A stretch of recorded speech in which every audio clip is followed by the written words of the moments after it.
காரியங்கள் நடக்கவே நடக்காது என்று சொல்லி இன்னும் நம்முடைய வாழ்க்கை அவ்வளோதான் முடிஞ்சு போயிடுச்சு, இன்னி நமக்கு எதுவுமே கிடையாது அப்படின்னு சொல்லி பல பேர் பல குழப்பத்தில், பல சூழ்நிலைகளில், பல சந்தேகங்களோட, பல கேள்விகளோடு வந்திருப்பீங்க. கர்த்தர் உங்களுக்கு கொடுக்கிறதான வாக்குத்தத்தம் முன் இருதயம் அதிசயப்பட்டு பூரிக்கும். அல்லேலூயா. கர்த்தர் உங்களுடைய வாழ்க்கையில என்னுடைய வாழ்க்கையிலும் கர்த்தர் ஒரு பூரிக்கிறதான, ஒரு சந்தோஷப்பட்டு மகிழ்கிறதான ஒரு அதிசயத்தை கர்த்தர் நம்முடைய வாழ்க்கையில் செய்ய விரும்புகிறார். அல்லேலூயா. நம்முடைய ஆத்மா பாருங்க, இந்த சரீரத்தின் தேவைகளை எல்லாம் பூர்த்தி பண்ணிடலாம் எப்படினாலும், ஆனால் ஆத்மா இருக்கு பாருங்க, அதோட தேவைகள் ஆசைகள் அதிகமாக இருக்கிறதுனால தான் பல குடும்பங்களில் பிரச்சனைகள். ஆனால் இன்றைக்கு கர்த்தர் நமக்கு தருகிறதான வார்த்தை என்னவென்றால், நம்முடைய ஆத்மா கொழுப்பையும் நினத்தையும் உண்டது போல திருப்தியாகும். அல்லேலூயா. எப்படி நல்ல நினச்சி பல நாட்கள் பசியாக பட்னியாக கிடக்கிறவங்க, பிச்சை எடுக்கிற இடத்துல சாப்பாடே ரொம்ப நாளாக கிடைக்கல, அவங்கள திடீர்னு ஒரு விருந்து வீட்டுக்கு கூட்டிகிட்டு போய், கேட்குறீங்களா, நல்லா கேட்குறீங்களா, விருந்து வீட்டுக்கு கூட்டிகிட்டு போய் மட்டன் குழம்பு, சிக்கன் 65, மீன் வறுவல், நண்டு வறுவல், அப்படி விதவிதமான சாப்பாடு எல்லாம் நிறைய நிறச்சி கொடுத்தா அவங்க என்ன செய்வாங்க சொல்லுங்கள்? பார்த்ததுலே சந்தோஷம் வருமா வராதா? பார்த்ததில் திருப்தி ஆகுமா ஆகாதா? அவங்க நல்லா சாப்பிட்ட பிறகு அவங்களுடைய ஆத்மா எப்படி இருக்கும்? சந்தோஷமாக இருக்கும். ஆண்டவருடைய வசனம் சொல்லுது, எப்பா நீ பல கவலைகள், பல கஷ்டங்கள், பல பிரச்சனைகள், எங்கே போனாலும் நீ பிரச்சனையை சந்திக்கிறியா, எங்கே போனாலும் உனக்கு கவலை தான் காத்திருக்கா, துக்கம் தான் காத்திருக்கா, இன்னைக்கு நான் உனக்கு என்ன கொடுக்குறேன்னா நினத்தையும் கொழுப்பையும் உண்டது போல உன்னுடைய ஆத்மாவில் ஒரு திருப்தியை உண்டாக்க போகிறேன். அல்லேலூயா. பலருடைய வாழ்க்கையில் திருப்தி இல்லை, திருப்தி இல்லாதது தான் பல பிரச்சனைகளுக்கு காரணம். போதும், கர்த்தர் கொடுத்தது போதும். இந்த உலகத்தில் வாழ தேவையானது என்னது? உண்ண உணவு, உடுக்க உடை, இருக்க வீடு, இந்த தேவைகளை கர்த்தர் குறைவில்லாமல் பிறந்த நாள் முதல் இந்நாள் வரைக்கும் கொடுத்தாரா இல்லையா? கொடுத்தவர்கள் அல்லேலூயா. இதற்கு மிஞ்சினது யாராலும் கொடுக்க முடியாத ஒன்றை கொடுத்துருக்கிறார். என்ன தெரியுமா? கைகால் சுகம், பலன், ஆரோக்கியம். எங்கேயும் போய் கடையில் கேட்டு வாங்க முடியுமா? முடியாது. பாவத்திலிருந்து மீட்பு, இது எங்களுக்கு கொடுக்க முடியுமா? கொடுக்க முடியாது. பயத்திலிருந்து விடுதலை, என் தேவன் என்னோடு கூட இருக்கிறார் என்கிறதான நம்பிக்கை, இது யாரும் கொடுக்க முடியாது. ஏசப்பா இலவசமாக கொடுத்திருக்கிறார். பரலோகத்திற்கு கொண்டு போய் சேர்ப்பேன், பரலோகத்தில் கொண்டு போய் சேர்க்கும் வரை நான் உனக்கு சொன்னதை செய்யும் அளவு உன்னை கைவிடுவதில்லை. எவ்வளோ நல்ல தேவன் நம்மோடு கூட இருக்கிறார் பாருங்க.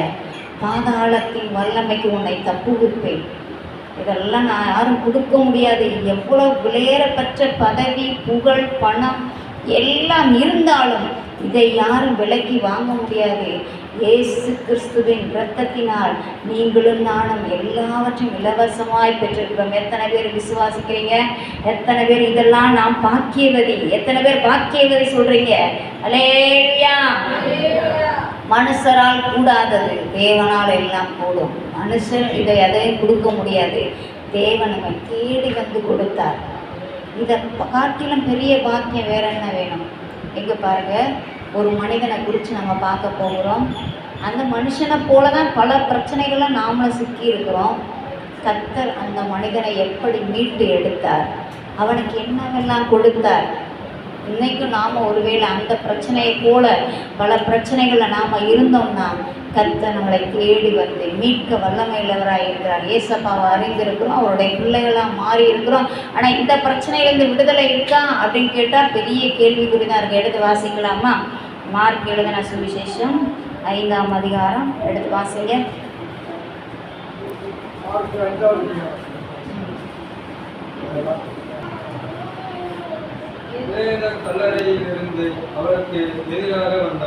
அசுத்த ஆவியுள்ள ஒரு மனுஷன் எங்க இருந்து வந்தானா?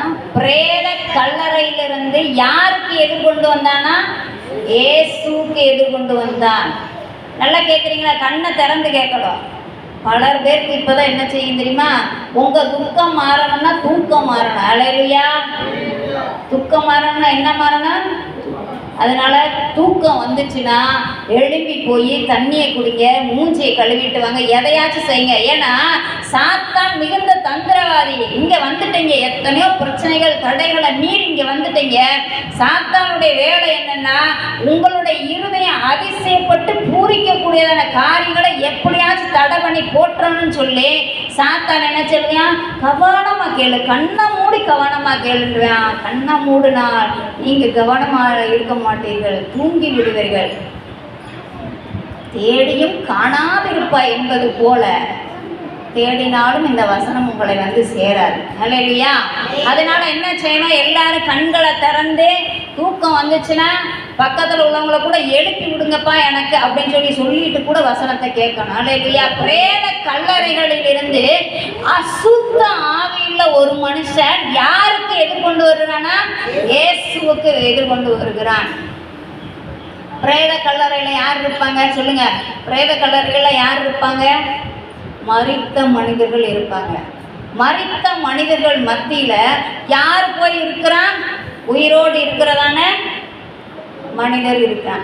உயிரோடு இருக்கிறதான மனுஷன் எங்க போய் இருக்கிறான்? பிரேத கல்லறையில இருக்கிறான். பலர் என்ன செய்வாங்க தெரியுமா, குடும்பத்துல யாருக்கும் கீழ்ப்பட. கேட்குறீங்களா? எல்லாரும் கேட்குறீங்களா? பசங்க எல்லாருமே கேட்கணும். அம்மா அப்பாவுக்கு கீழ்ப்படைய மாட்டாங்க, டீச்சருக்கு கீழ்ப்படைய மாட்டாங்க, சொந்த வந்ததுக்கு கீழ்ப்படைய மாட்டாங்க. கேட்டால் என்ன சொல்லுவாங்க தெரியுமா, என் வழி தனி வழி, என் வழி தனி வழி. இப்படிப்பட்ட ஆளுதான் வச்சுக்கோங்க பல பிரச்சனைக்கு குடும்பத்திலே காரணமாக இருக்கும். எல்லார் சொல்லுக்கு இணங்கி போகிற விட்டு கொடுக்கறதான ஆட்கள் எந்த பிரச்சனைக்கும் காரணமாகவே இருக்க மாட்டாங்க. ஏன் அப்படி என் வழி தனி வழின்னு சொல்கிறாங்கன்னா, அவங்களுக்குள்ள எனக்கு எல்லாம் தெரியும் என்கிறதான ஒரு சுய நம்பிக்கை.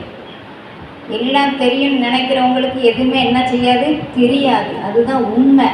ஆனால் தெரியாதுன்றத மற்றவங்க தெரிஞ்சுக்குவாங்களோன்ற பயத்தில் என்ன செய்கிறது, தெரிஞ்ச மாதிரி காட்டிக்கிறது. நான் சொல்கிறேன் கரெக்டா இல்லையா?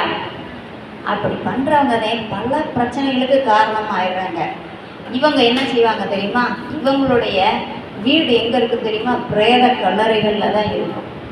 ஏன் தெரியுமா, மரித்தவர்களும் மௌனத்தில் இறங்குகிறவர்களும் கர்த்தரை துதியார்கள். மரித்தவர்களும் மௌனத்தில் இறங்குறவங்களும் பேசுவாங்களா? கல்லறைக்குள்ள போனவங்க எங்கே பேசுவாங்களா? அது அந்த தேசத்தை எப்படி போட்டுக்கு போனால் திரும்பி வராத தேசம். அப்படின்னா என்னது, ஒன்ஸ் உள்ளே போயிட்டீங்கன்னா திரும்பி வர முடியாது. மரித்தவர்களும் மௌனத்தில் இறங்குறவர்களும் கர்த்தரை துதியார்கள். இன்னைக்கு சர்ச்சில் வந்து கையை தட்ட முடியல. கையை தட்டுனா என்னது, கேவலம். பாட்டை பாடுனா கேவலம், பைபிளை திறந்தா கேவலம், பைபிளை தூக்கிட்டு வந்தால் கேவலம் என்று நினைக்கிறதான ஒரு காலத்துக்குள்ள என்ன செஞ்சுருக்கோம், வந்திருக்கிறோம். பெருமை அந்த அளவுக்கு என்ன செஞ்சிருக்கு, மனிதரை நாளுக்கு நாள் ஆட்கொண்டிருக்கு. பெருமை என்கிற பாவம் மட்டும் உலகம் தொடங்கும் முன்பாக இருந்தே இருக்கு. பெருமை என்கிற பாவம் மாத்திரம் மனுஷனை படைக்கும் முன்பாக இருந்தே இருக்கு. பரலோகத்தில் ஆயிரம் ஆயிரம் தூதர்கள் தேவனை துதித்து கொண்டு இருக்கும்போது தூதர்களுக்குள்ள என்ன வந்துருச்சா, பெருமை வந்துச்சு. அதனால ஆண்டவர் கீழே தள்ளிட்டாரு. அதனால எல்லாரும் என்ன செய்யணும் தெரியுமா, தாழ்மையாக இருக்க கற்றுக்கொள்ளணும். நிலையிலேயே நான் ஒன்றும் இல்லை, நானே ஒன்றுமே கிடையாது. கர்த்தர் மட்டும் நம்மளை தேடி வராமல் இருந்தார். நீங்களும் நானும் எத்தனை சூழ்நிலை சொல்லுங்க, மரணத்துக்கு சமீபமாக, மரணத்துக்கு அருகில், மரணத்துக்கும் இதுக்கும் ஒரு அடி தூரம் கூட இல்லை. அப்படி வந்திருக்கீங்களா? வந்திருக்கோமா இல்லையா சொல்லுங்க? எத்தனை வியாதி, எத்தனை பிரச்சனை, எத்தனை குழப்பம், எத்தனை சந்தர்ப்பங்கள், எத்தனை சூழ்நிலைகள் நம்மளை மண்ணோட மண்ணா அமுக்கி அப்படியே பிரேதத்தோட பிரேதமாக வைக்கணும்னு நினைச்ச நேரத்துலலாம் தேவாதி தேவனுடைய கரம் நான் உனக்கு துணையாக இருக்கிறேன் என்று சொல்லி பாதுகாத்து கொண்டது, தப்புவித்து கொண்டது, பலப்படுத்தினது, தைரியப்படுத்தினது, தூக்கி எடுத்தது. விட இந்த பிரச்சனையில் நான் உனக்கு துணையாக இருக்கேன், எண்ணி ஓடு நட அப்படி சொல்லி தைரியப்படுத்தினது கர்த்தருடைய வசனம். அல்லேலூயா.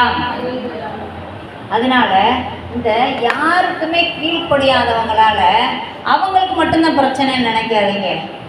அவங்க கீழ்ப்படியாததுனால எக்கேடு கட்டும் போகட்டும்னு சொல்லி நம்ம விட்டுறோம். ஆனால் அதன் மூலம் அவங்க சந்திக்கிறதான பிரச்சனைகள் யாரையெல்லாம் பாதிக்குது சொல்லுங்க? அந்த குடும்பத்தினரையும் பாதிக்குது, சொந்த பந்தத்தையும் பாதிக்குது. அப்போ கீழ்ப்படியாதவர்கள் அவர்களை காயப்படுத்தி கொள்ளுவது மாத்திரமல்ல, மற்றவர்களையும் காயப்படுத்தக்கூடியவர்களாக இருக்கிறார்கள். ஹல்லேலூயா. நாம் என்ன செய்யணும்? எல்லாருக்கும் ஆறுதலையும் சமாதானத்தையும் கொடுக்கிறவர்களாக இருக்க வேண்டும். ஹல்லேலூயா. எடுத்து வாசிப்போம் அந்த வசனத்தை. மார்க்கு 5ஆம் அதிகாரம் 2-3 வசனங்களை வாசிங்க.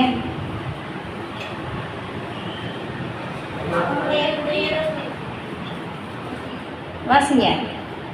அவனுடைய குடியிருப்பு கல்லறைகளிலே இருந்தது.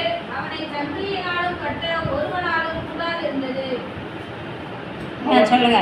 அவன் அநேக தினம் விலங்குகளினாலும் சங்கிலிகளினாலும் கட்டப்பட்டிருந்தும் சங்கிலிகளை முறித்து விளக்குகளை தகர்த்து போடுவான்.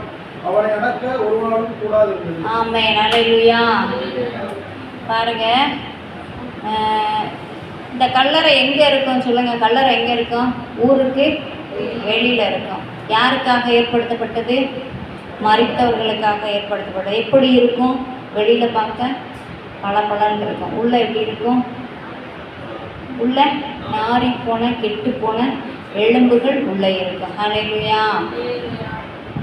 மரித்தவர்களுக்காக ஏற்படுத்தப்பட்டது ஊருக்கு வெளியில் இருக்கும். வெளியில் பளபளன்னு இருக்கும், உள்ளே எப்படி இருக்கும்? அசிங்கமாக இருக்கும். பல மனிதர்கள் இப்படிதான் இருக்கிறாங்க. வெளியில் பார்க்க பளபளன்னு இருப்பாங்க, வீட்டுக்குள்ளே போய் கேட்டோம்னா நாரி போயிடும். உண்மையா இல்லையா சொல்லுங்கள்? நமக்குள்ளே இப்படி ஒரு சில குணங்கள் இருக்கா? எல்லா குணமும் நல்லா இருக்கும். ஒரு குணம் என்ன செஞ்சிடும்? நம்மளை கேவலப்படுத்தக்கூடியதாக இருக்கும். நாம் அப்படிப்பட்டவர்களாக இருக்கக்கூடாது. அது என்ன குணம்? உங்களை அப்படி கேவலப்படுத்திட்டுருக்கு, நாரை பண்ணிகிட்ருக்கு. எல்லா நல்ல குணத்தையும் மாற்றி நாரை எது பண்ணிக்கிட்டு இருக்கு அப்படி சொல்லி நம்மளை நாமே என்ன செய்யணும்? சிந்தித்து பார்க்க வேண்டும். ஹல்லேலூயா. புழுக்கள் நிறைந்து இருக்கிறது, பூச்சிகள் நிறைந்து இருக்கிறது. காரி போக பண்ணுகிறதான் இந்த காரிகளை நம்மளை விட்டு என்ன செஞ்சிடணும்? எடுத்து போட்டுடணும். இப்போ மனிதனோட நிலைமை என்ன செய்யுது? இப்போ ரொம்ப மோசமாக இருக்குது. சங்கிலினாலும் கட்ட முடியலையா, அடுத்து விலங்குகளினாலும் கட்ட முடியல. எல்லாத்தையும் என்ன செஞ்சுருவாங்க? தகர்த்து போட்டுருவாங்க. அப்படின்னா என்னென்னா, யார் போடுற ரூல்ஸுக்கும் யார் சொல்கிற நியாய பிரமாணத்துக்கும் விதிகளுக்கும் கீழ்ப்படியவே மாட்டாங்க. அதுதான் என்னது? தகர்த்து போட்டுறது. அது தகர்த்து போட்டால் அடுத்து என்ன போட்டிருக்கு? பயங்கரமான எப்பொழுதும் என்ன செய்யலாம்? கூக்குரல் உண்டாகிறது. என்ன உண்டாயிருக்கு? கூக்குரல், சத்தம். எப்போ பார்த்தாலும் ஐயோ வலிக்குதே அப்படி இப்படின்னு சொல்லி ஒரு விதமான கூக்குரல் என்ன செஞ்சுருக்கு? உண்டாயிருக்கு. இன்றைக்கி நம்ம வீடுகளில் கூக்குரல் இருக்கா?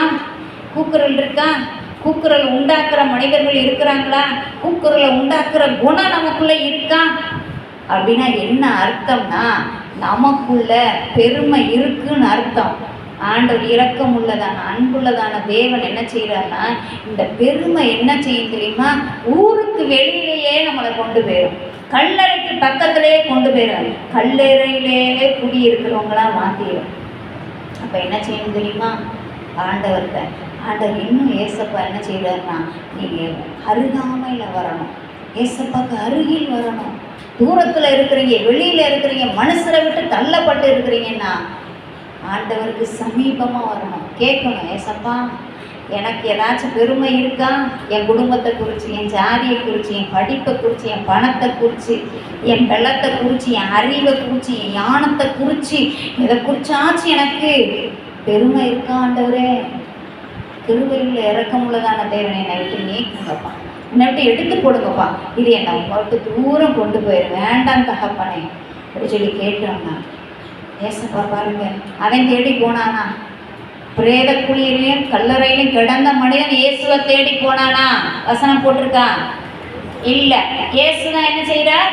தேடி வருகிறார். இன்றைக்கு அந்த இயேசு கிறிஸ்து இன்னைக்கு உங்களையும் தேடி வந்திருக்கிறார். எதற்காக என்றால், உங்களுக்குள்ள இருக்கிறதான மனுஷரை விட்டு தனிமைப்படுத்தக்கூடியதான குணத்தில் இருந்து விடுதலையாக்கி அவர் பாதத்தில் உட்கார வைக்கக்கூடியதான ஒரு நல்லதான இயேசு கிறிஸ்து உங்கள் அருகில் இருக்கிறார். வசனத்தை வாசிங்க, 2-3.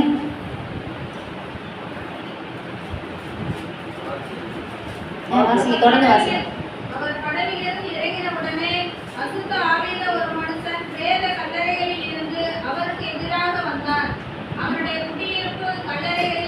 அவனுடைய குடியிருப்பு கல்லறைகளிலே இருந்தது. அவனை சங்கிலியினாலும் கட்ட ஒருவனாலும் கூடாது. அவனை சங்கிலிகளினாலும் கெட்ட ஒருவனாலும் கூடாது இருந்தது. ஒருத்தன் போடுற ரூல்ஸ்க்கு என்ன செய்ய முடியாது, கீழ்ப்படியவே மாட்டாங்க. அடுத்து வாசிங்க. அவன் அநேக தரம் விலங்குகளினாலும் சங்கிலிகளினாலும் கட்டப்பட்டிருந்தும் சங்கிலிகளை முறித்து விலங்குகளை தகர்த்து போடுவான். அப்படின்னா என்னன்னா, ஸ்கூல்ல போடுறதான ரூல்ஸுக்கு கீழ்ப்படிய முடியாது, கர்த்தர் கொடுக்கறதான ரூல்ஸையும் ஃபாலோ பண்ண முடியாது, அம்மா அப்பா கொடுக்கறது, பாஸ் கொடுக்கறது, வேதம் கொடுக்கிற எந்த கட்டளைக்கு நியாயப்பிரமாணத்துக்கு என்ன செய்ய முடியாது, என்னால கீழ்ப்படியவே முடியாது, நீங்க கட்டி வைக்கவே முடியாது அப்படின்னு சொல்ற ஆட்கள் தான் இன்னைக்கு அதிகமா இருக்கிறாங்க. அடுத்து வாசிங்க. அவனை அடக்க ஒருவனாலும் கூடாது இருந்தது. அவன் எப்பொழுதும் இரவும் பகலும் மலைகளிலும் கல்லறைகளிலும் இருந்து கூக்குரலிட்டு கல்லுகளினாலே தன்னை காயப்படுத்தி கொண்டிருந்தார். தன்னைத்தானே காயப்படுத்துகிற பெருமையா இருக்கிறவங்க பாருங்க, உள்ளத்திலிருந்து சமாதானம் உள்ள வார்த்தை வராது.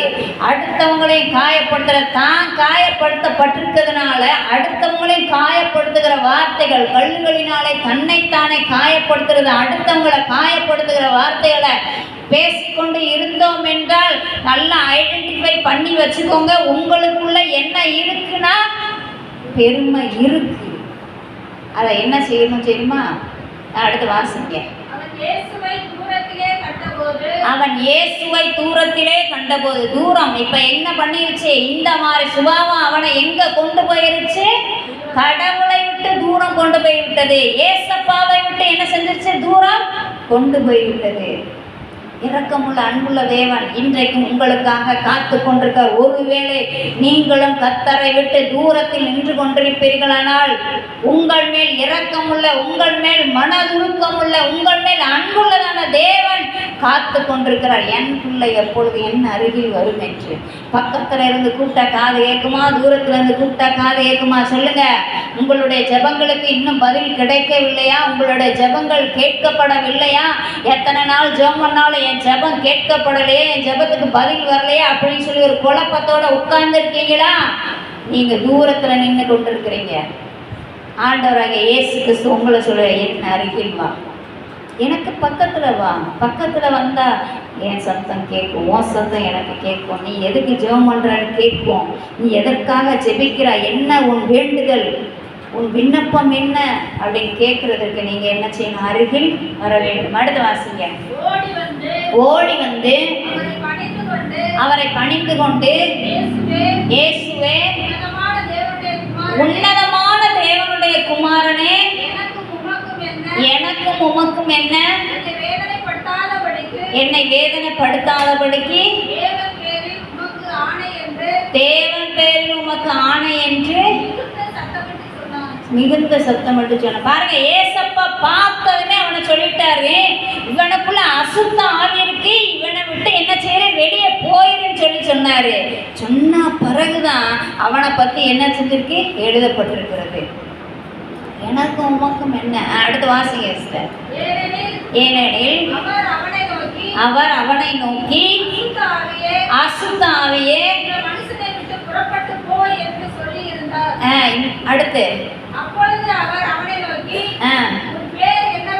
உன் பேர் என்னவென்று கேட்டார்.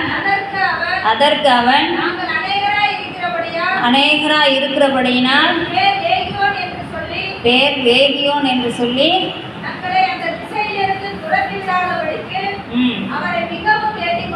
பாருங்க, ஆவியின் கனியோ அன்பு, சந்தோஷம், சமாதானம், நீடிய பொறுமை, தயவு, நற்குணம், விசுவாசம், சாந்தம். ஆவியின் கனி 9 சேர்ந்தது ஒரே கனியா இருக்கு. இந்த 9 குணத்துல நல்லா கவனிக்கிறீங்களா? ஆவியின் கனியா அன்பு, சந்தோஷம், சமாதானம், நீடிய பொறுமை, தயவு, நற்குணம், விசுவாசம், சாந்தம், இச்சை அடக்கம். இந்த 9ல ஏதாச்சும் ஒண்ணு இருக்கா? சொல்லுங்க, ஏதாச்சும் ஒண்ணு இருக்கா? 9ல் 1 கூட இல்லை. எடுத்து வாசிங்க. கலாத்தியர் 5ஆம் அதிகாரம் 19, 20வது வசனத்தில் எத்தனை இருக்குன்னு கவுண்ட் பண்ணுங்க உங்களுக்குள்ள. எடுத்து வாசிங்க சார் வேகமா. கலாத்தியர் 5, 19, 20 வேகமாக வாசிங்க. மாம்சத்தின் கிரியைகள் வெளியரங்கமாய் இருக்கின்றன. அவையாவன விபச்சாரம், வேசித்தனம், அசுத்தம், காமவிகாரம், விக்கிரக ஆராதனை, பில்லி சூனியம், பகைகள், விரோதங்கள், வைராக்கியங்கள், கோபங்கள், சண்டைகள், பிரிவினைகள், மார்க்க வேதங்கள், பொறாமைகள், கொலைகள், வெறிகள், களியாட்டுகள் முதலானவைகளை 17 குணங்கள். இந்த 17ல் 1 கூட இல்லைன்னு சொல்றீங்க. அலையிலே சொல்லுங்க சொல்லுங்க. பரவாயில்ல, எல்லாரும் விழிப்பா இருக்கிறீங்க. அல்லையா சொல்லணும்னு சொல்லாம இருக்கிறீங்க. அப்ப எல்லாருமே தெளிவா விழிப்பா தான் இருக்கிறீங்க. ஆவின் கனியில 1 இல்லை, ஆனா 17 காரியத்துல 1 கூட இல்லாம இல்லை. இவ்வளோ கான்ட்ராஸ்டா இருக்கு பாருங்க. நான் ஒன்று உங்களுக்கு சொல்லிக் கொடுக்குறேன். என்ன தெரியுமா? கர்த்தருக்கு பரிசுத்தமாக வாழணும். கர்த்தருக்கு பயந்து வாழ்கிறவங்க உள்ளத்தில் இந்த 9 கனியும் நிறைந்து இருக்கும். அதுதான் உண்மை. கர்த்தர் பாருங்க, உலகத்து மக்களுக்கு நமக்கு எப்பொழுதும் ஒரு வேறுபாடு இருக்கணும். எல்லாத்துலேயுமே ஒரு வேறுபாடு இருக்கணும். அதனால தான் பவுல் சொல்கிறாரு, பேதுரு சொல்கிறாரு, மாறுபாட சந்ததியை விட்டு விலகி உங்களை வேறு பிரித்து கொள்ளுங்க. அவங்கள போல சாப்பிடணும், அவங்கள போல பண்டிகையை கொண்டாடணும், அவங்கள போலயே எல்லாத்துலையும் இருக்கணும்னா அவங்களுக்கு நமக்கு வித்தியாசம் இல்லாமல் போயிடும். நம்முடைய நீங்களும் நானும் மாறாதிக்கிற தேவன் பரிசுத்தத்தில் உண்மையுள்ள தேவன், பரிசுத்தத்தில் மகத்துவம் உள்ளதான தேவன். பரிசுத்தத்தை கொண்டு போய் அசுத்தத்துக்குள்ள போட முடியுமா? அப்ப பரிசுத்தத்துக்கும் அசுத்தத்துக்கும் வித்தியாசம் இல்லாம போயிடும். ஆண்டவர் அவருடைய ஆளுகைய, அவருடைய அதிகாரத்தை ஒரு சில மக்களுக்கு மட்டும் கொடுக்க ஆயத்தமா இருக்கிறாரு. அது யார் என்றால் உலகத்தை விட்டு, உலக காரியங்களை விட்டு, உலக ஆசை இச்சையை விட்டு பிரிந்து நான் தேவனுக்கு உரியவள், நான் தேவனுக்கு மட்டுமே உரியவள் என்று சொல்லி யாரெல்லாம் பிரிந்து வருகிறார்களோ அவர்களுக்கு கர்த்தர் தம்முடைய பரிசுத்தத்தில் மகத்துவத்தை கொடுக்க ஆயத்தமா இருக்கிறார். எத்தனை பேர் பெற்றுக்கொள்ள ஆயத்தமா இருக்கிறீர்கள்? அல்லேலூயா. அதனாலதான் இஸ்ரவேல் ஜனங்களை பார்த்து சொல்றாரு, எல்லாரும் போல உலக வழிபாடுகள்ல சிக்கி தவிக்காதீங்க. மாறுபாடான சந்ததியை விட்டு வெளியே வாங்க. உங்களுக்கு எனக்கு ஒரு தனி மரியாதை உண்டு, உங்களுக்கு எனக்கு ஒரு தனி பெயர் உண்டு, உங்களுக்கு எனக்கு தனி அந்தஸ்து உண்டு, உங்களுக்கு எனக்கு ஒரு உயர்ந்த ஸ்தானம் உண்டு. அதை எதற்காகவும் இந்த உலகத்தை அழிந்து போகிற காரியத்திற்காக நீங்க என்ன செஞ்சிடக்கூடாது, இழந்து போக கூடாது. ஏனென்றால் நீங்களும் நானும் ஜெனிப்பித்தவர் யார் என்றால் பரிசுத்த வித்தாகிய வித்தை கர்த்தர் நமக்குள் விதைத்திருக்கிறார். அதுதான் தேவ வசனம், அதுதான் தேவனுடைய ரத்தம், அதுதான் இயேசு கிறிஸ்துவின் ரத்தம். அதனால நீங்களும் நானும் விலைக்கு வாங்கப்பட்டிருக்கிறோம். அதை எந்த உலகத்து காரியத்துக்காக அற்பமான காரியங்களை வித்து போட்டுட்டு வந்துடாதீங்க. அல்லேலூயா. ஒரு செடி இருக்கு, ஒரு தோட்டம் இருக்கு, ஒரு தோட்டத்தில் ஒரு விதையை நடுகிறோம். அந்த விதை என்ன செய்யுது, அழகாக வளர்ந்து வருது. அதை கெடுப்பதற்கு எத்தனை வல்லமைகள் எழும்புது. பூச்சி எழும்புது, புழு எழும்புது, வண்டு எழும்புது, நரி எழும்புது, புலி முதல்கள் எழும்புது. அதனால உன்னத பாட்டில் போட்டிருக்கிறது, தோட்டத்தை கெடுக்கிற சிறுநதிகளையும் புலிமுசல்களையும் பிடியுங்கள். என்ன வேணா இருக்கட்டும், புழுவை நம்ம நசுக்க முடியாதா? முடியாதா? பூச்சி அழிக்க முடியாதா? மனுஷன் நினைச்சா எல்லாத்தையுமே அழிச்சு தோட்டத்தை என்ன செய்ய முடியும், பத்திரமா வைக்க முடியும். ஆனா நான் என்ன சொல்லுவேன்னா, அந்த விதைக்குள்ளே எல்லாத்தையும் எதிர்க்கக்கூடியதான வல்லமை இருந்ததென்றால் அந்த தாவரம் ஒரு நாளும் சாகவே சாகாது. நான் சொல்றது உண்மையா இல்லையா? அந்த விதை வீரியம் உள்ள விதை, அந்த விதை பரிசுத்த விதை, அந்த விதைக்குள்ள வல்லமை இருக்கு, அந்த விதைக்குள்ள ஆளு இருக்கு, அதிகாரம் இருக்கு என்றால் பூச்சியும் ஒன்றும் செய்ய முடியாது, புழுவும் ஒன்றும் செய்ய முடியாது, வண்டு ஒன்றும் செய்ய முடியாது. இயற்கை சூழ்நிலையாகிய வெயிலும் ஒன்றும் செய்ய முடியாது, வறட்சியும் ஒன்றும் செய்ய முடியாது. ஏன்னா அதுக்குள்ள எல்லாத்தையும் தாங்கக்கூடிய சக்தி அந்த விதைக்குள்ள கர்த்தர் வச்சிருந்தாருன்னா எந்த வல்லமை ஒன்றும் செய்ய முடியாது. எத்தனை பேர் விசுவாசிக்கிறீங்க? கர்த்தர் உங்களுக்கு எனக்கு ஒரு தனி வல்லமையை கொடுத்திருக்கிறாரு. அந்த வல்லமை என்ன செய்யக்கூடாது? பாவமான காரியங்களை செய்து பாவ எண்ணங்கள்ல சிக்கி உலக வழிபாடுகள்ல சிக்கி என்ன செஞ்சிடக்கூடாது? இழந்து விடக்கூடாது. எத்தனை பேர் ஆண்டவரே நான் ஒரே ஒரு வாழ்க்கை தான் வாழ போகிறேன். என்ன வாழ்க்கை? ஒரே ஒரு வாழ்க்கை. பல பேர் பாருங்க, வயசாகி போயிட்டீங்க, கை காலெலாம் என்ன செய்யுது? மூட்டு வலி வருது, சுகர் வருது, ப்ரெஷர் வருது, எல்லாமே என்ன செஞ்சிருக்கு? உங்களை ஆட்கொண்டிருக்கு. வாழக்கூடிய நாட்கள் நீங்கள்லாம் வெகு குறுகின காலம். சிறு பிள்ளைகளுக்கும் வாலிபர்களுக்கும் வேணால் ஒருவேளை நாட்களும் காலங்களும் கூட்டி கொடுக்கப்படலாம். ஆனால் இருக்கிற ஒவ்வொரு நாள்லையும் நீங்களும் நானும் ஒரு தீர்மானம் எடுக்க வேண்டும்.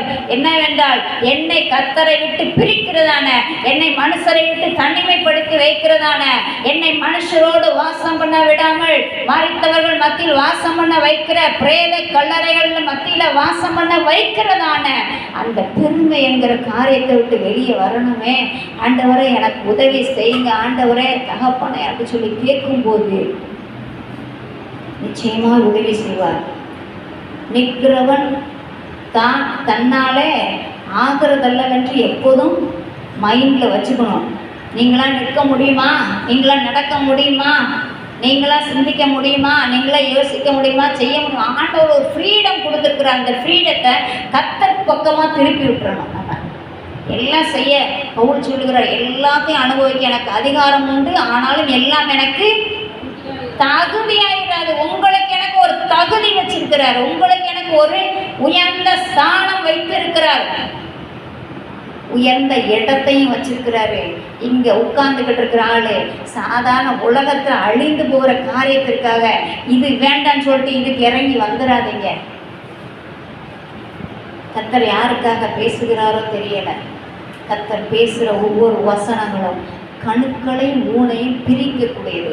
உங்களுடைய ஆத்துமாவை தேவனுடைய வசனத்தினால கொழுப்பையும் இனத்தையும் உண்டது போல திருப்தி ஆக்கக்கூடியதான ஒரு வல்லமையின் ஆவியானவர் உங்களை ஆட்கொள்ள விரும்புகிறார். அதற்கு தடையாக இந்த பெருமை என்கிற காரியம். எதை சொன்னாலும் கோபம் வருதா? எதை சொன்னாலும் கோபம் வருதா? எதுக்கு எடுத்தாலும் கோபம் வருதா? சிந்திச்சு பார்க்கக்கூடிய திறமையே இல்லையா? பொறுமையாக இருக்கக்கூடிய திறமையே இல்லையா? அப்படின்னா என்ன அர்த்தம்னா, நாம பெருமையினால பிடிக்கப்பட்டிருக்கோம் என்ற அர்த்தம். இயேசு கிறிஸ்துவை கோவப்பட்டா எவ்வளோ கோவப்பட்டிருக்கலாம் சொல்லுங்க? பட்டிருக்கலாமா இல்லையா? ஆனால் இயேசு கிறிஸ்து என்ன செஞ்சாரு? பிதாவை தவிர, பிதா சொன்னதை தவிர நான் என்ன செய்ய மாட்டேன்? ஒன்றுமே செய்ய மாட்டேன். இந்த உலக மனிதர்கள் எல்லாம் நம்மை தேவனை விட்டு பிரிக்க பார்ப்பார்கள். உலக காரியங்கள் எல்லாம் நம்மை தேவனை விட்டு பிரிக்க பார்க்கும். நாம் எதற்கும் என்ன செய்யக்கூடாது? இடம் கொடுக்கவே கூடாது. அல்லேலூயா. சங்கீதம் 118:15 வாசிங்க. நீதிமான்களின் கூடாரங்களில் கெம்பீர சத்தம் உண்டு.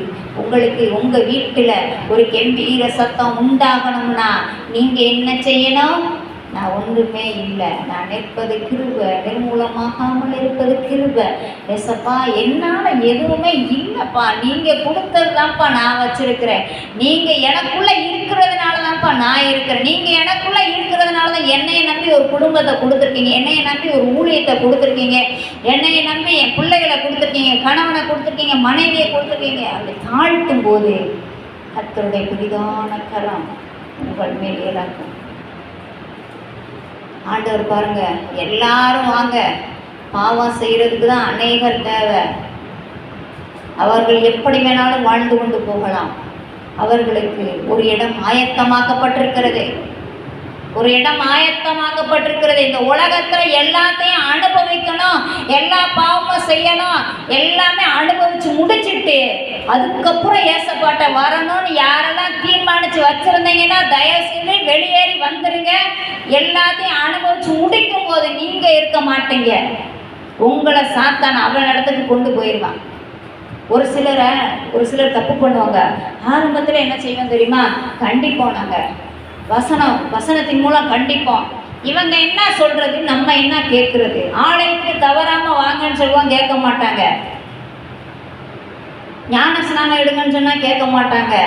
பரிசுத்தாவின் அபிஷேகம் பெற்றுக்கொள்ளுங்கன்னா கேட்க மாட்டாங்க. உலகத்துக்கு நமக்கு வித்தியாசம் உண்டு, அந்த வித்தியாசத்தின்படி வாழுங்க அப்படின்னு சொன்னால் கேட்க மாட்டாங்க. கேட்கல. உலகம் எனக்கு வேணும் வேணும்னு உலகத்தை வேணும் நீங்கள் பிடிச்சிங்கன்னா அது ஏற்கனவே பிடிக்கக்கூடிய வல்லமை உண்டு. உலகத்து காரியங்கள் எனக்கு வேணும் நீங்கள் பிடிச்சிங்கன்னா ஒரு நாள் நீங்கள் உதறணும்னு நினச்சாலும் உதற முடியாது. ஒரு பூச்சி பாருங்க, சின்ன பூச்சி இப்படி கையில் ஏறும், நல்லா கவனிக்கிறீங்களா? சின்ன எறும்பு இப்படி கையில் ஏறும்போது சட்டை இப்படி தட்டி விடலை, என்ன நடக்கும் சொல்லுங்க? அப்படியே ஊறி ஊறி ஊறி ஊறி எங்கே திந்துற காதுக்குள்ளே போயிடும். காதுக்குள்ளே போன பிறகு நீங்கள் எடுக்கணும்னு நினச்சாலும் முடியுமா? ஆனால் வழி தாங்க முடியுமா உங்களால்? வாலிபர்களே உணர்ந்து கொள்ளுங்கள், வயதானவர்களே உணர்ந்து கொள்ளுங்கள். பாவத்திற்கு வல்லமை உண்டு, ஆனால் பரிசுத்தத்துக்கு அதை காட்டிலும் வல்லமை உண்டு. ஹல்லேலூயா. பாவத்தை லேசாக இருக்கும்போதே உணர்வு வரும்போதே தட்டி விட்டுறணும். இங்கே தட்டி விடலைன்னா உள்ளே போய் குட்டஞ்சி எடுத்துரும். உங்களை பயங்கரமான வேதனையிலையும் பயங்கரமான காயத்துக்குள்ளேயும் பயங்கரமான வியாதிக்குள்ளேயும் பயங்கரமான வழிக்குள்ளேயும் பயங்கரமான பயத்துக்குள்ளேயும் கொண்டு போயிடும். இதுலேருந்து நீங்கள் விடுதலை பெறணும்னா இன்றைய ரட்சணை நாள், இன்றைக்கே ஏசப்பா கிட்ட வந்துருங்க. இன்றைக்கு ஏசப்பா எனக்கு ஒரு விடுதலை என்ன செய்யணும் வேணும். ஹல்லேலூயா. எத்தனை பேர் வேணும் என்று கேட்குறீங்க? அடுத்த வசனம் வாசிங்க சிஸ்டர்.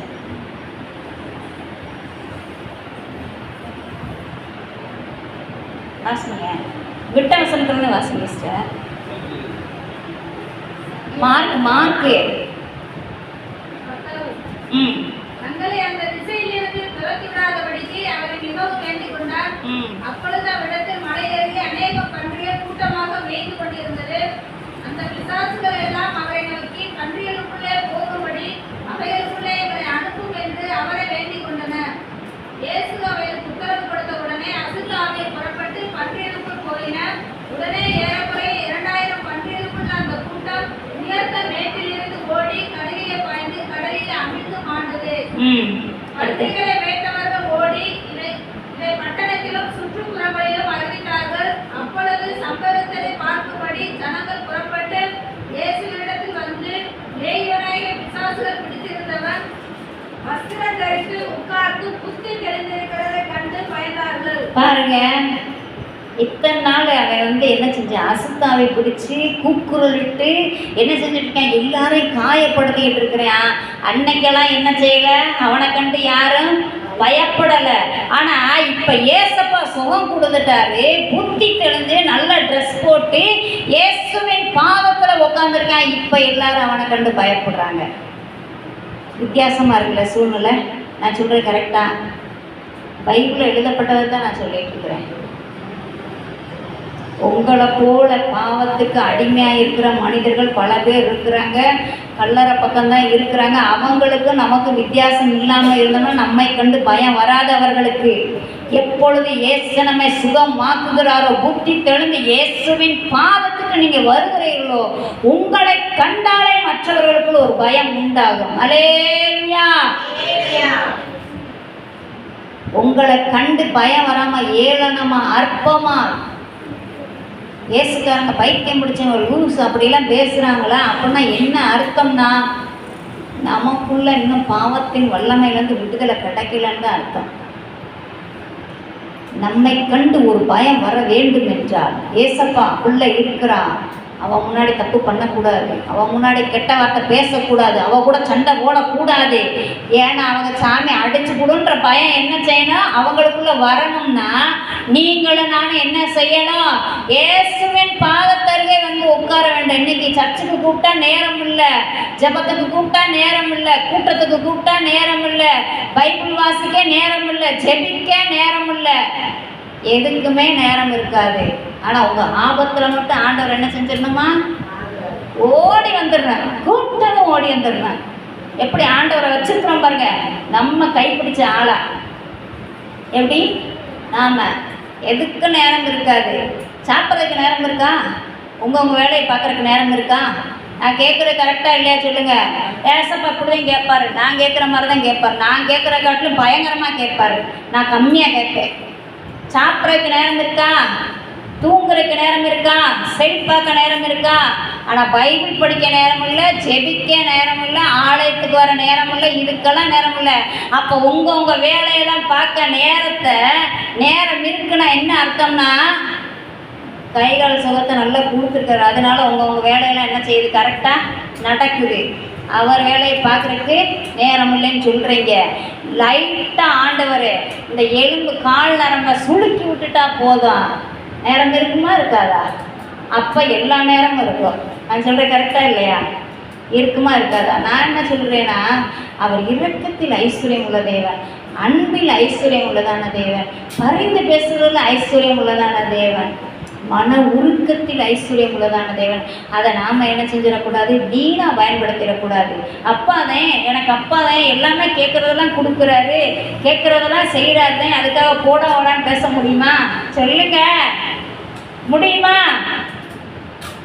அவருக்கு கொடுக்குறதான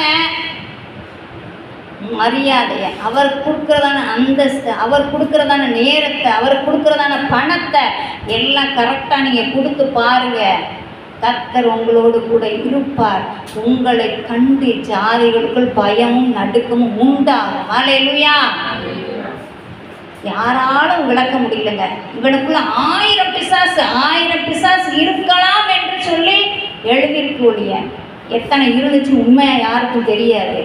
அத்தனை பிசாசு இருக்கும்போது மனுஷரால் தள்ளப்பட்டு பிரேத கல்லறையிலே குடியிருந்த அவனை தேடி இயேசு வந்தார். ஒரு காலத்தில் நீங்களும் நானும் பாவத்தின் வல்லமையில, விக்கிரகத்தின் வல்லமையில, சாபத்தின் வல்லமையில, வியாதியின் வல்லமையில, சொல்லவே முடியாத பல பிரச்சனைகளை சிக்கி கொண்டிருக்கும் போது இயேசு தேடி வந்து நம்ம மீட்டெடுத்தார். அதை ஒரு நாளும் என்ன செய்யக்கூடாது? மறக்கவே கூடாது. கர்த்தர் நம்மை பார்த்து எப்பவுமே சொல்லுவாரு, நீ என்னால் மறக்கப்படுவதில்லை. நாம் கர்த்தரை பார்த்து சொல்லுகிற வார்த்தை எப்பொழுதுமே நாங்கள் மறந்து போய் விடுவோம். உண்மையா இல்லையா? எத்தனை பேர் கர்த்தர் செஞ்ச நன்மையை ஞாபகத்தில் வச்சிருந்தீங்கன்னா ஞாயிற்றுக்கிழமை விசேஷம் வரும்போது ஓடுவாங்களா சொல்லுங்க. ஐயோ, அன்னைக்கு நான் வெறுக்கப்பட்ட நிலைமையில, தள்ளப்பட்ட நிலைமையில, தள்ளிவிடப்பட்ட நிலைமையில, குப்பையில தூக்கி வீசி எறியப்பட்ட நிலைமையில, யாருமே தேடி வராத நிலைமையில, பண கஷ்டத்துல, மன கஷ்டத்துல, காயத்துல எல்லாத்துலையும் கிடக்கும் போது என்னை தேடி வந்து எடுத்து என்னை தூக்கி நிறுத்தி இன்னைக்கு அவருடைய பிள்ளை அழகாக்கி வச்சிருக்கிறாரு. அன்னைக்கு தேடி வராத மனிதர்கள் இன்னைக்கு நான் நல்லா வந்துட்டேன்னு தேடி வராங்களே. அப்பனா என்ன அர்த்தம்னா, உங்களையும் கர்த்தரையும் விட்டு பிரிப்பதற்கு சாத்தான் அனுப்பின ஆயுதம் என்று உணர்ந்து கொள்ள வேண்டும். அதை அறியக்கூடியதான அறிவும் பக்குவமும் நமக்கு இல்லைன்னா நாம் எப்படிப்பட்ட பிள்ளைங்க தெரியுமா? பாலை குடிச்சிட்டு படுத்தே கிடக்கிற பிள்ளைங்க, மன வளர்ச்சி இல்லாத பிள்ளைங்க. ஆண்டவருடைய வசனத்தை கேட்கிறோம், கீழ்ப்படிந்தோம் என்றால் நாம் புருஷர்களாக இருப்போம். கர்த்தர் புருஷர்களை பார்த்து திடனா இருங்கள் என்று சொல்லுகிறார். பால் குடிக்கிற குழந்தையை போலவே என்னைக்கு இருக்கக்கூடாது. கர்த்தருக்காக வைராக்கியம் பாராட்டுவோம்.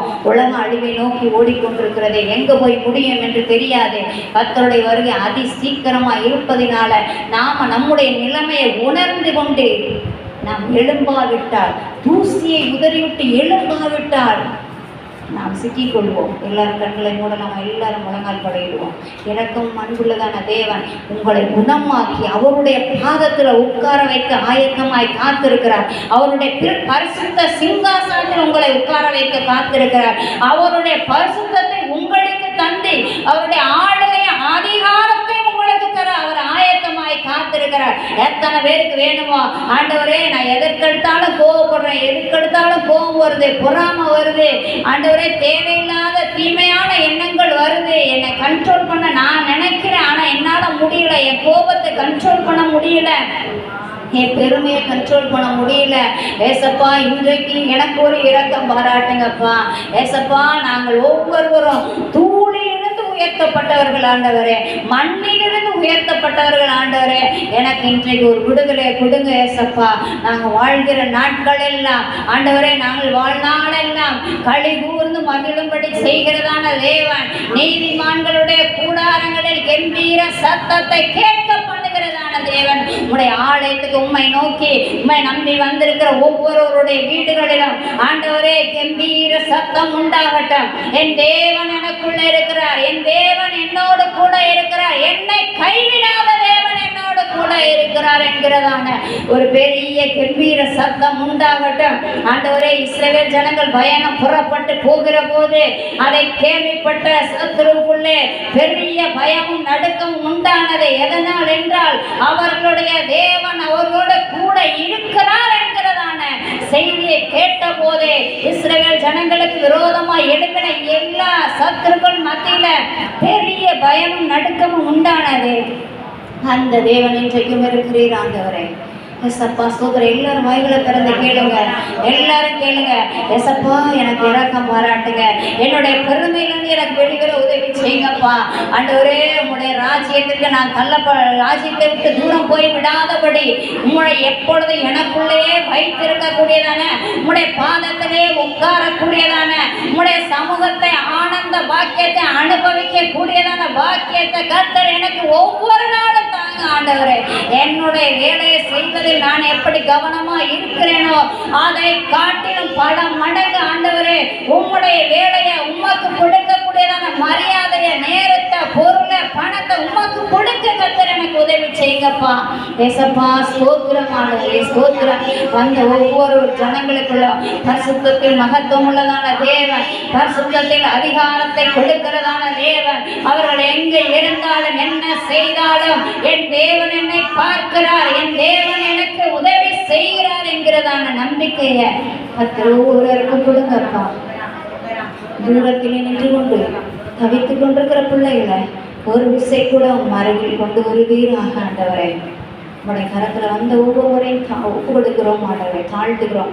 என்னென்ன பிரச்சனைகளோடு, என்னென்ன தேவைகளோடு, என்னென்ன கத்தாவே சூழ்நிலைகளோடு வந்திருந்தார்களோ நீர் வந்தால் சூழ்நிலைகள் மாறும் ஐயா. நீர் வந்தால் அசாத்தியமான காரியங்கள் கூட சாத்தியமாகும் ஆண்டவரே. பயமும் நடுக்கமும் திகிலும் சூழ்ந்திருந்த நேரத்தில் யூதர்கள் உண்மை தேடி வந்தபோது ஆண்டவரை சூழ்நிலைகளை மாற்றி ஆனந்த களிப்பையும் சந்தோஷத்தையும் உண்டாக்கின தேவன் இவர்களுடைய குடும்பத்திலும் காணப்படுகிற எல்லா சூழ்நிலைகளையும் மாற்றி ஆண்டவரே நீர் சந்தோஷ சத்தத்தையும் கம்பீர சத்தத்தையும் உண்டாக்குவீராக. ஏனென்றால் எங்களுடைய தேவன் யூதா கோத்திரத்து சிங்கம் ஆண்டவரே, இரவும் பகலும் கட்சிக்கிற சிங்கம் போல சுற்றி திரிகிற சாத்தானின் வல்லமையிலிருந்து கர்த்தர் விடுதலையாக்கி யூதா கோத்திரத்து சிங்கம் அவர்கள் நடுவில் இருக்கிறார் என்கிற ஒரு சந்தோஷம், நம்பிக்கை அவர்களுக்கு உண்டாகட்டும். கர்த்தர் அருளை செய்யும். கேட்ட ஒவ்வொருவருக்கும் நீர் அப்படியே செய்திருக்கிறேன் என்று விசுவாசிக்கிறோம், நம்புகிறோம். எங்களை தாழ்த்தி உடைய கருத்தில் ஒப்பு கொடுக்கிறோம். இயேசுவின் நாமத்தில் வேண்டிக்கிறோம் ஜீவனுள்ள நல்ல பிதாவே, ஆமென். எல்லாரும் சேர்ந்து சொல்லலாம். என் ஆத்துமாவே கர்த்தரை ஸ்தோத்திரி, என்னோட உடனே பரிசுத்த நாமத்தை ஸ்தோத்திரி. என் ஆத்துமாவே கர்த்தரை ஸ்தோத்திரி, கர்த்தர் செய்த சகல நன்மைகளை மறவாதே. ஆமென். அல்லேலூயா. கர்த்தர் தாமே இந்த வசனத்தின் மூலம் உங்கள் ஒவ்வொருவரையும் ஆசீர்வதிப்பாராக. ஆமென்.